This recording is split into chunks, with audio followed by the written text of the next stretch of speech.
club.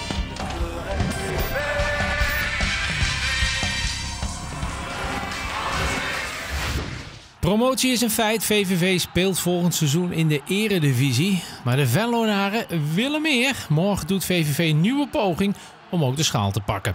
Natuurlijk blikken we vooruit daarop. Maar eerst terug naar een bijzondere week. Die begon vorige week vrijdag.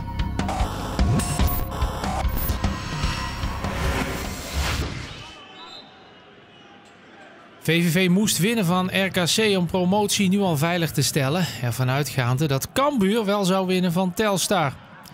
De Venlonaren hadden het lastig in Waalwijk. De ploeg van Maurice Stijn was in de eerste helft wel de betere. Het leidde kort voor rust tot de openingstreffer. Clint Leemans benutte een penalty.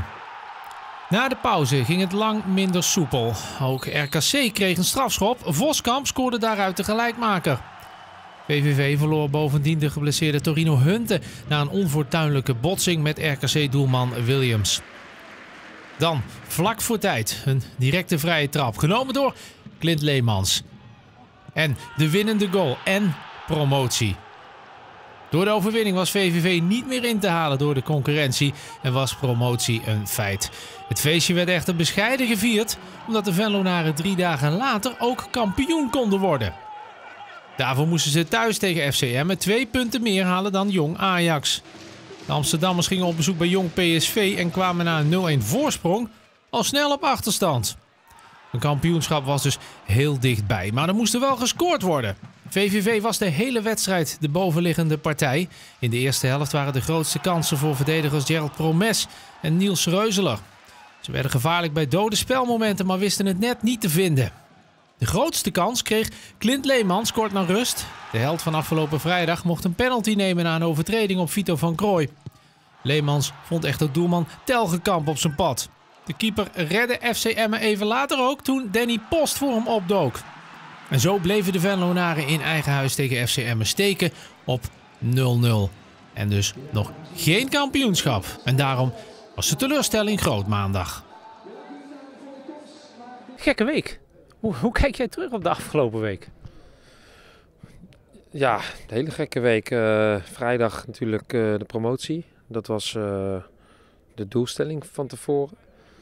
En dan kun je maandag kampioen worden in eigen huis. En dan was je wel afhankelijk van Jong Ajax. Maar ja, we wisten dat hij een zware wedstrijd zou krijgen bij Jong PSV. Dus ja, alles was eraan gelegen om afgelopen maandag hier kampioen te worden. Vol huis, mooi weer. Mooie tijd om de wedstrijd te spelen en daarna een feest te vieren met de supporters. Maar ja, dat mocht niet zo zijn. Dus dan is de teleurstelling groot, maar ga je toch weer snel over tot de orde van de dag. En dan moet het morgen gaan gebeuren. We begonnen heerlijk met de penalty en vrije trap en beslissend zijn voor promotie. Waarvan ik wel vind dat ik het geluk had dat ik nu de matchwinner was afgelopen vrijdag. En natuurlijk hebben Slegers en Seuntjes zijn ook wel eens matchwinner geweest. En in de promotiewedstrijd was ik de matchwinner. Was zeker geweldig. Genieten, uitvak helemaal vol. Daarna nog een klein feestje in de fanzone. En zaterdag en zondag weer opgemaakt voor Emmen thuis. En alles leek goed te gaan. Ajax stond achter, hoorden we in het stadion, zag je op het scorebord. Ja, en dan die penalty. Ja, natuurlijk wil ik hem zelf ook binnen schieten. En helaas pakt de keeper hem en mis ik mijn eerste penalty in betaald voetbal. Ja, je viert zo'n feestje op vrijdag dan toch met de rem erop, zeg maar? Nou, nee, dat is uiteindelijk hebben we een feestje gevierd. Hè. We hebben met de supporters hier die ons geweldig ontvangen hebben, wat natuurlijk een hele mooie ambiance was, hebben we met de supporters nog een feestje gevierd.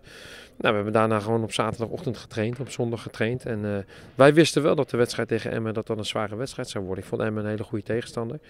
Ja, die zijn hier duidelijk naartoe gekomen met 5 verdedigers en hebben ook geen kans gekregen om überhaupt de wedstrijd te winnen. Dat was ook niet de intentie om te winnen.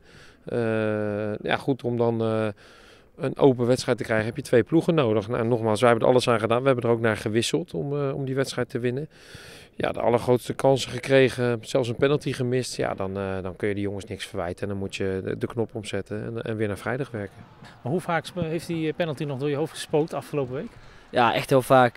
Die avond daarna, gewoon maandagavond, echt vaak nagespeeld in mijn hoofd. En Telgenkamp pakt hem elke keer eigenlijk. Dus ja, dat was zo heel zuur. En zeker het moment ook 8000 man op de tribune, stadion vol, iedereen geel shirtjes, iedereen was er klaar voor, zonnetje scheen. Dus ja, het was een perfecte dag om kampioen te worden.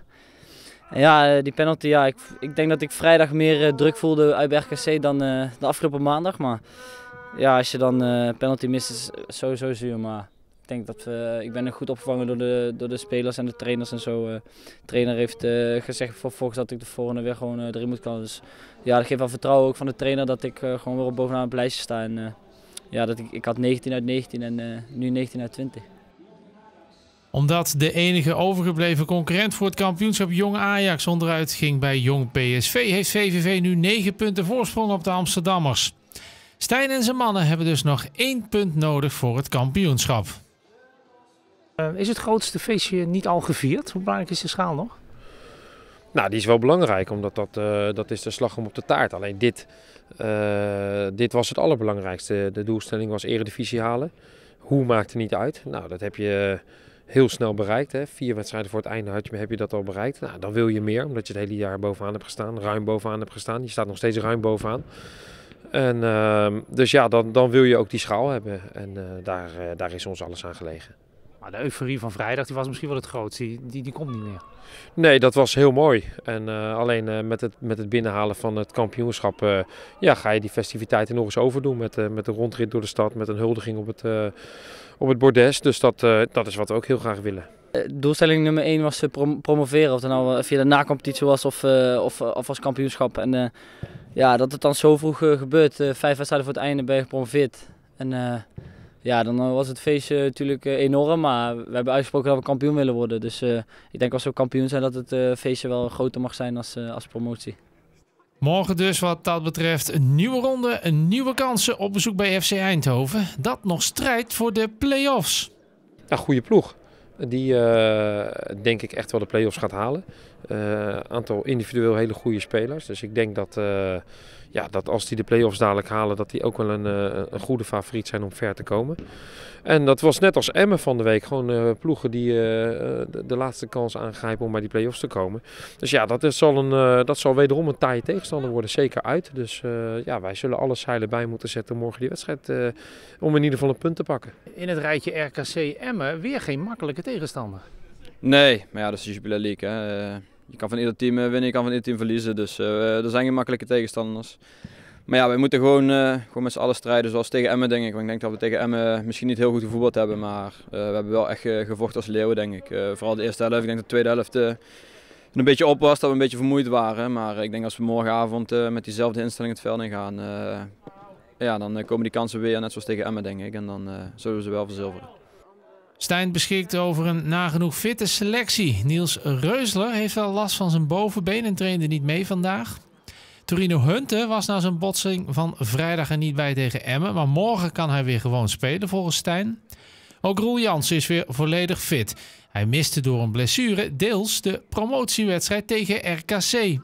Ja, het is heel frustrerend. Ja, natuurlijk je wil altijd spelen, maar soms als je geblesseerd bent dan kan het niet altijd. Dus dan maar vanaf de bank en dan hopen dat de trainer je op het laatste even nodig heeft. En gelukkig tegen RKC was dat zo. Frustrerend als je natuurlijk toe moet kijken. Maar, Vooral in deze wedstrijden denk ik. Ja, maar ja, de leuke wedstrijd heb ik toch nog mee mogen doen gelukkig. Dus ik was net op tijd fit. Voor oud-PSV'er Clint Leemans is de wedstrijd morgen bijna een thuiswedstrijd. De geboren Veldhovenaar kent het stadion van FC Eindhoven op zijn duimpje. Ik speel tegen een van mijn beste vrienden, Ruy Vloed, dus dat is zeker speciaal. Ook, we hebben wel best veel contact gehad over de wedstrijd en zo. En dat zij nog volle bak gaan spelen voor play-offs. En dat speelt zeker mee, maar ik heb daar zelf met Jong PSV veel thuiswedstrijden gespeeld. Dus Eindhoven ligt me wel, dat stadionveld, ik ken het gewoon goed. Maar het is niet dat het heel speciaal is of zo. Het is bij mij in de buurt, veel vrienden, familie komen kijken. Dus ja, dat is alleen maar leuk. En de spelers zeiden al, je hebt expres gemist om in je eigen stad kampioen te worden. Maar dat is een leuk grapje, maar natuurlijk is het niet zo. En we gaan morgen gewoon kampioenschap binnenhalen, ben ik van overtuigd. Het leek ook wat druk te staan op je spelers afgelopen maandag. Ben je daar morgen weer bang voor? Nou, ik vond dat maandag wel meevallen. Ik vond dat eigenlijk in de tweede helft tegen RKC vond ik dat veel meer. Ik had het idee dat de druk na het binnenhalen van de promotie dat die wat weg was. En wat ik wel merkte maandag was dat de krachten wat wegvloeiden aan het einde van de wedstrijd. Dan zie je toch dat Zo'n wedstrijd in Waalwijk met voor het eerst om zo'n prijs spelen voor iedereen. Dat gold voor de spelers, maar dat gold ook voor de staf. Nou, dat neemt een bepaalde druk mee. Ja, ik denk dat daardoor wel uiteindelijk de krachten vanaf een minuut of 70, zeker na het missen van de penalty en na het missen van die grote kans van Post, vloeiden de krachten weg. Maar nu, de spelers zijn nu weer fris, ze zijn fit. Dus ik hoop dat we wat dat betreft beter voor de dag komen morgen. Als VVV erin slaagt morgen kampioen te worden, is de huldiging op zaterdag om 7 uur op het Stadhuis.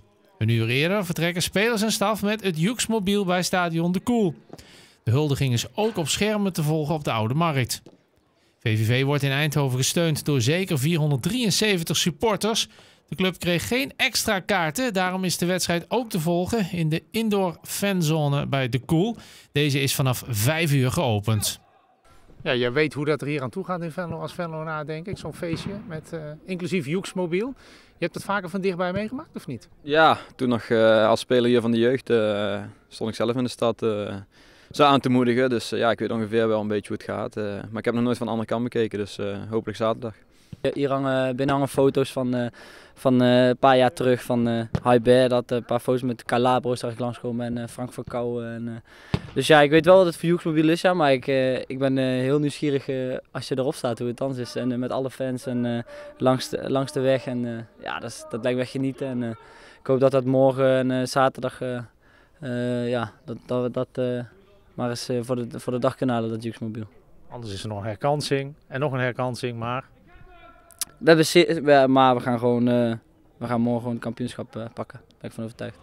Het is al gezegd, het kan een lastige avond worden voor VVV in Eindhoven. Vorig seizoen gingen de Venlonaren met 2-0 onderuit tegen FC Eindhoven. Betere herinneringen heeft de ploeg aan het thuisduel eerder dit seizoen. Toen werd VVV winterkampioen door deze treffer van Joey Slegers.